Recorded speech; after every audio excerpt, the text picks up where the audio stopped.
tidak semua orang berkesempatan untuk memiliki 1 jam bersama BTP. Saya sangat bersyukur, jadi saya mau mengawali obrolan ini dengan terima kasih.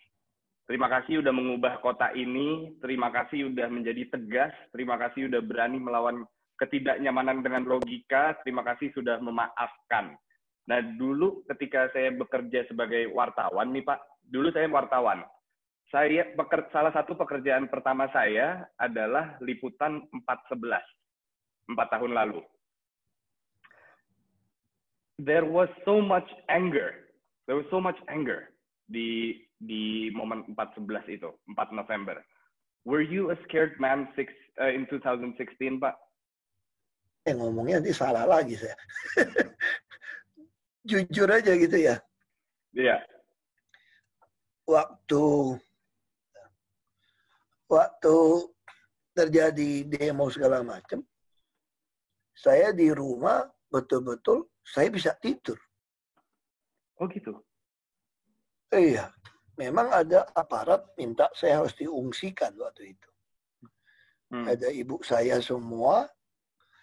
Lalu kami putuskan, kalau diungsikan ke pulau kemana-mana, justru ini minta maaf saja ya, kalau sampai ada orang rencana mau bunuh saya pun, justru dibawa ke tempat pulau, ke tempat itu, nggak ada orang yang tahu, lebih gampang bunuh saya. Dan itu malah berita bisa nggak ada kan. Iya. Makanya saya bilang sama mereka, saya nggak mau pergi. Dia bilang nanti bisa serbu masuk ke dalam rumah. Ya itu kan tugas kalian menjaga di depan. Kalau kalian takut ya tinggalin aja, saya bilang. Saya lebih baik mati di rumah satu keluarga. Itu beritanya masih ada orang tahu, terbunuh di rumah. Rumah saya dibakar, dikeroyok, masih ada orang tahu. Kalau saya diungsikan dengan helikopter ke pulau, kemana? Lalu kalian kalau ada oknum yang bunuh saya, ini kan perang ideologi kan. Ini kan soal keyakinan kan. Kalau soal keyakinan kita kan susah mau megang siapa gitu. Bapak tapi takut tidak? Makanya saya bilang, kalau saya bilang saya nggak takut, kamu bilang saya sombong lagi. Tapi saya cuma mau bilang, saya bisa tidur dengan nyenyak. Waktu dulu, sempat waktu kita mau rapikan Waduk Pluit pun sudah ada isu akan diserbu rumah. Saya masih ingat tuh kalau bikin jok dan anak-anak saya kumpulkan. Kalau Niko lebih gede ya waktu itu ya. Waktu itu Niko, ya kira-kira waktu baru mulai kan 2014, 2013 lah. Niko berarti ya kira-kira 13 tahun ya. 16 tahun. Kalau Niko, saya sampaikan, mungkin malam ini kita bisa diserbu. Rumah. Nah, kebetulan rumah di Pantai Mutiara itu memang udah saya bikin, itu niatnya mau jadi gubernur itu rumah. Jadi kita ruangan-ruangan sampai lari ke atas itu semua tuh ya saya pikirkan lah waktu itu. Iya. Kalau Niko jawabnya waktu dulu bukan part 11 nih, ini cerita waktu Waduk. Itu lucu juga si Niko. Kita fight sampai mati Pak. Kata Niko begitu? Nah, kita nggak keluar. Wow. Terus kita fight sampai mati Pak. Kita nggak mau keluar. Lu mau masuk kita fight. Nggak ada kita mati terbunuh sia-sia. Kita lawan kira-kira gitu kan. Ya sudah. Itu ada pengawal juga di bawah. Lari escape-nya udah tahu semua. Nah, yang lucu anak yang cewek Tania. Iya. Saya kira dia waktu itu umur baru belasan juga, 12-13 tahun ya saya kira. Oke. Kalau kita mati beneran gimana Pak dia bilang. Itu lucu juga tuh. Kalau kita mati beneran gimana Pak? Terus saya masih yakinin dong. Kalau Tuhan izinkan kita mati hari ini pun malam ini, Tuhan janjikan kita langsung masuk ke surga.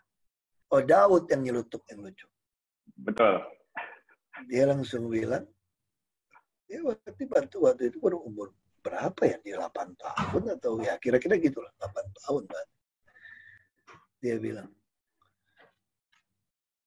ngapain kita ke surga Pak? Kata Daud gitu. Daud masih kecil berarti ya? Iya. Di sini rumah kita udah seperti surga. Anak kecil yang penting ada wifi yang kenceng kan. Main game. Dia bisa berenang. Ngapain kita ke surga, Pak? Iya. Di sini aja udah lebih enak, dia bilang.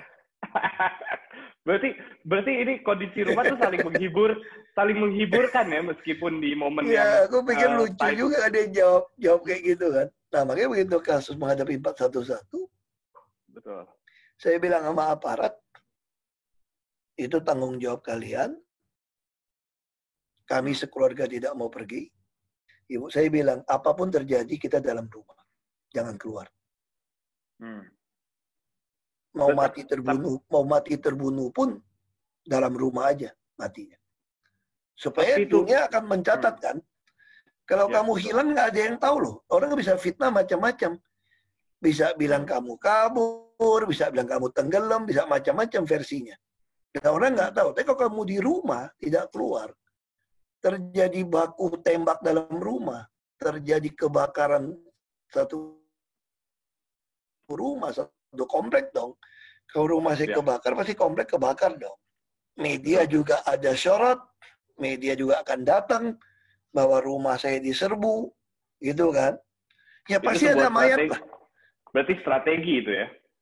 Strategi terbaik pada saat itu. Artinya nyesel nggak memilih untuk akhirnya berada di dunia itu juga ditanya wartawan waktu udah di sidang masuk penjara, nyesel nggak? Kalau diputar balik kamu mau? Nggak, aku nggak pernah nyesel. Karena aku tahu aku berdiri untuk kebenaran dan keadilan dan perikemanusiaan. Saya berdiri untuk itu. Kecuali saya salah. Kita salah saja, nggak boleh nyesalin yang udah lewat. Apalagi kita yakin kita nggak salah. Apalagi keputusan yang saya ambil berdasarkan keyakinan saya. Saya penasaran ketika Bapak di sidang, Nicholas tuh reaksinya seperti apa Pak di rumah? Di rumah biasa-biasa aja. Nicholas marahkah? Atau Nicholas tuh kan temperamennya badannya besar, kuat gitu. Kita biasa aja, kita jalanin aja. Nah, waktu baru masuk, baru mereka agak marah dan shock dan stres. Anak cewek saya sempat berpikir mau pindah warga negara lah. Si Daud langsung jatuh, yang nangis. Ya, jadi ya, akhirnya ya bisa terima juga si Niko. Kita cuma takut dia dibully kan, dia kuliah di UI kan. Tapi kan kayak si sekolah Daud juga, dia nggak dibully. Karena guru-guru juga baik, bilang papamu nggak salah. Papamu is a hero. Jadi itu anak-anak membangkitkan semangat dia. Bahwa papanya ini hero. The big question is, Pak, how do you forgive? Bagaimana cara bisa memaafkan dan berdamai dengan diri sendiri malah di dalam Makobrimob? Ya, kamu perlu dikurung baru kamu tahu. Lu nggak mau damai, lu mati sendiri lu. Lu mati sendiri di dalam lu. Lu kan mati sendiri dalam. Jadi kalau kita kesal sama orang, marah, nggak memaafkan, sesek ini rasanya. Sama ini panas. Itu panas banget. Jadi, makanya saya bilang, kamu kalau nggak memaafkan orang, kamu masih tetap marah, itu kamu yang sakit sendiri. Nah, akhirnya lama-lama kita mulai mengerti. Ngapain kamu marah kan pikirin dia terus. Lebih baik kita kerjaan sesuatu yang baru kan. Kita baca. Berkarya. Ya, saya doa lah. Saya minta. Waktu saya ditanya dari Paulus juga, dari Romo juga lucu. Kok tenang gitu bisa? Waktu kok nggak marah? Pak Ahok kan temperamen, harusnya ngamuk dong begitu sidang gitu. Atau ngomong di media gitu kan. Saya bilang, kalau saya pikir-pikir aneh juga ya. Mungkin ini namanya anugerah sih. Kalau anugerah kan bukan dari kita kan. Terus begitu saya masuk, saya ketemu ayatnya Pak. Saya bilang, apa ayatnya itu? Saya temu di Filipi 4 ayat 7. Then you will experience God's peace with exceed your understanding gitu kan. Kan then itu yang akan memelihara hati dan pikiranmu dalam Kristus Yesus. Dan berarti ini anugerah saya bilang. Tapi begitu kita berusaha gimana? Dua, saya bilang. Ini namanya grace and effort. Anugerah dan usaha. Kalau usaha itu apa? Saya ketemu juga ayatnya, Pak. Setelah di dalam, saya pikir-pikir, oh ini ayatnya ya. Kan saya baca tiap hari, ketemu lagi ayatnya kan. Itu di Kolose 3 ayat 15, saya bilang. Apa? Hendaklah, let. Artinya apa? Kamu mesti usaha dong. Kalau then itu kan, dan kamu dapat aja. Kalau hendaklah, you mesti usaha. Hendaklah damai sejahtera Kristus memelihara hati dan pikiranmu. Sebagaimana kamu dipanggil dalam satu tubuh. Dan bersyukurlah. Nah, jadi kamu mesti selalu cari alasan bersyukur. Iya. Nah, jadi saya di dalam tahanan itu saya pikir, waduh ini bersyukur banget ya. Kok bisa tiap hari Senin sampai Jumat dijemur, bos. Jemur lah kira-kira gitulah.